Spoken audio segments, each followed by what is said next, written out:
Adam is in studio with myself, with Spencer and with Simon. Adam, Buatsi won at the weekend against Dan Aziz, and it could well be next in line for him, Anthony Yarde. Buatsi spoke about that post-fight. Initially, I wasn't entertaining it because I was like, well, if I've won the final eliminator, let me go straight away. Yeah. The reality is that he's fighting Bivol in June. In June. So he's tied up to the end of the year. Yeah, and that's if they do a rematch as well, which they probably will.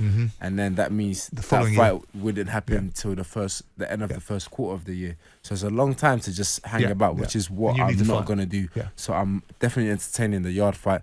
Of course, it has to be on better terms to suit me. I'm the one that just came off a final eliminator. So if I was going to say if myself and whoever's at this level, but it has to be Yarde. Thinking about anyone in this country that we could fill out a stadium like that, I'd say it would be Yarde. And if it could be at Crystal Palace, like Simon said, why not, man? Why not, man? Adam Smith, what about Buatsi Yarde? Is it a stadium fight? I'd see it. Crystal Palace, why not? Absolutely. Fantastic fight. Great one the other night.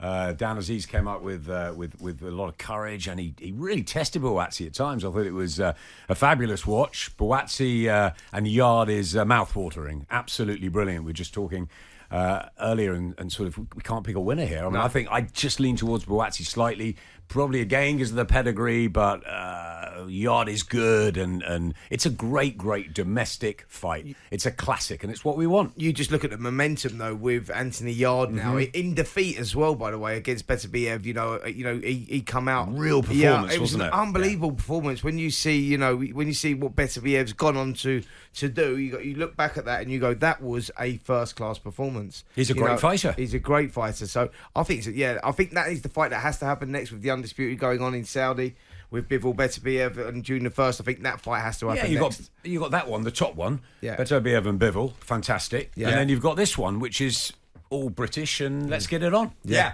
Adam, we had a gentleman who came on the show the other day with Simon and myself, and who absolutely blew the thing wide open. Amongst other things, Professor of Sport, Health and Social Science at the University of Winchester, Eric Anderson, said to us that young kids should, from this point, no longer participate in rugby and more specifically boxing, and that parents simply don't understand the long-term risk of brain injury. Get out of it. Don't put your kids in there, he was saying. And he said there are ways that boxing should and must be made safer. There is shadow boxing, there's touch boxing, there's also boxing below the head. But I want you to think about this for a moment. If I were to strike a child in the head, that's child abuse, right? But if I put a child in a ring with a trained fighter and have that child receive numerous blows to the head and then traumatic brain injury in the ultimate form of victory in boxing, a knockout, which causes lifelong issues, that's sport. No, they're both child abuse. If boxing suffers as a result of this, I don't care about boxing. Try Brazilian Jiu-Jitsu. Wow. That was Professor Eric Anderson. And Adam, your 12-year-old girl has just taken up boxing. She has. Tilly is boxing, and is she going to become the next Katie Taylor? I don't know. It's something that I'm pleased she's doing an activity to get her off her phone, to get her concentrating on something. It's good exercise. It's great discipline, as we know. It's fantastic fitness. And I think she could be okay at it. So let's see how long she commits to it. It's a very serious debate, the points that he's put across. You can understand rugby and boxing are very dangerous sports. Let's not get away from it. The man next to me, I watched him fight for his life, and how old were you? 21, 22 at the time, and you do it all again now. So every individual who goes through it will want to fight, will want to play rugby. As a child, it's really difficult. You want the best for your kid. You've got to let them live their dreams, but of course, as a parent, you've got to direct too. I'm happy Tilly has chosen boxing. I'm looking at her on the pads. I'm looking at down there. Jordan Thompson was there helping the kids last night. It was fantastic to see him, to see the kids all doing something. They're not causing trouble. They're in a disciplined, nice foundation. They're working off each other. They're learning life skills. Will they take it to the next level? Will it get difficult? That's another question down the line. But for me at the moment, boxing training, amazing. Rugby training and playing, amazing. If you get to that level, it gets harder. But child abuse, that's a strong child abuse. Strong He's coming point. Adam, what I would say, and Spencer, the same professor is coming in next week to join Simon and myself right here in studio. We're going to talk with him alongside former rugby international Ugo Monye. So we'll talk about rugby, we'll talk about boxing. Where are you? I mean, I saw you react, kind of wincing at some of the things that the professor said there. Yeah, listen, you understand where the professor's coming from. You go, look, you've got to recognise also what, on the flip side, I'm looking at the flip side of this and I'm going, look, I was taken to a boxing gym when I was 8 years of age. I started boxing at 8 years of age and the place was packed with young kids there, and we all went on to do things. But what it did do is it kept us off the streets, and it gave us that discipline, taught us self-respect, taught us to respect others, and taught us the life skills most importantly. And I think through doing that, and then you fall in love with the sport. But I just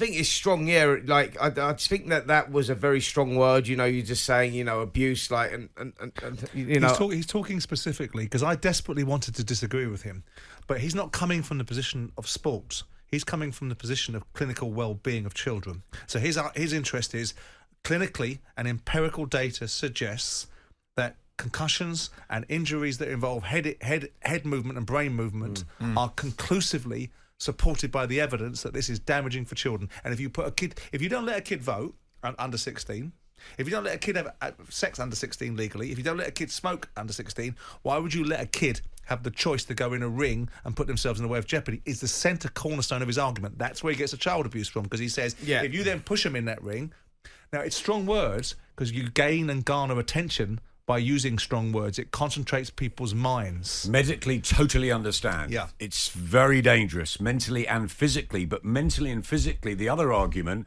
is it's very good to get them, as Spencer's saying, down into the gym, doing something right, off the streets, self-respect, learning about discipline. And he's saying it's the sport's responsibility to find a solution at formative stages in a young man's life to be able to participate in the sport without some of the jeopardies. That's what his argument is. And he's saying it specifically, isn't he, Jim? Yeah. For under 16s. Under 16s. Brendan Ingles' gym, back to Sheffield, where they're going tomorrow, they're all about body sparring, not head sparring. And so there are And there's a ways... rebuttal from the sport. Yes, exactly. there was. Yeah. I must admit, I was with Simon on that.